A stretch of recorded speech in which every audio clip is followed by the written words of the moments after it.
BJP কর্মীদের বাড়ি মানব পড়ুয়া করছে, এমএলএ হবে, ওর এমএলএ হওয়া বের করছে, ওর এমএলএ হওয়া বের করছে। এনআইএ ওয়ান্টেড, ও যা করেছে ওকে ভুগতে হবে। শান্তনু প্রামাণিক, সুমিতা সিনহা আর রবীন্দ্রনাথ মাইতির নেতৃত্বে এমএলএ টিম যাচ্ছে। ওরা আমাকে রিপোর্ট করলে প্রয়োজন হলে আমিও কাল পরশুর মধ্যে এলাকায় ঢুকবো।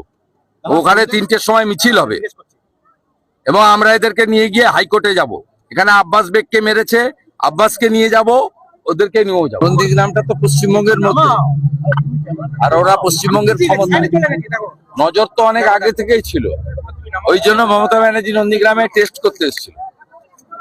তা উনি তো 21-এ দাঁড়িয়েছেন, নজরটা ওনার আছে, কারণ নন্দীগ্রামের লোক মরেছে, উনি মুখ্যমন্ত্রী হয়েছেন। আর উনি মুখ্যমন্ত্রী হওয়ার পরে ওনার ভাইপোকে দিল্লি থেকে এনেছেন।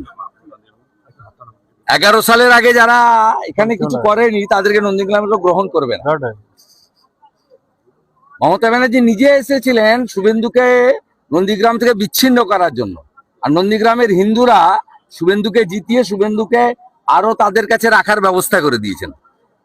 অর্থাৎ তৃণমূলের মমতা ব্যানার্জি ছাড়া আর বড় কোনো অস্ত্র নেই।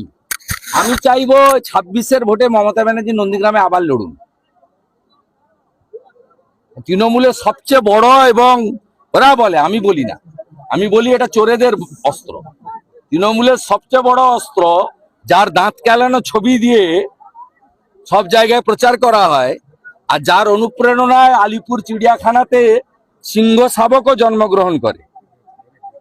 তো তিনি এখানে একবার হেরেছেন, আরেকবার আসুন। আমি 1956-র সঙ্গে আরেকটা শূন্য লাগিয়ে 20,000 ভোটে হারাবো। তখন তো হিন্দুরা ছিল, এখন এখানে মুসলিম ছেলেরাও দাঁড়িয়ে আছে। সাবির দাঁড়িয়ে আছে, ইমদাদুল দাঁড়িয়ে আছে, আব্বাসকে মেরেছে। এখন দেবে, গরিব মুসলমানরাও দেবে ভালো করে। বাড়ি হয়েছে সুপিয়ানের, বাড়ি হয়েছে সাউদ্দিনের, চাকরি হয়েছে শামসুলের, সাধারণ লোকের কিছু হয়নি। দাদা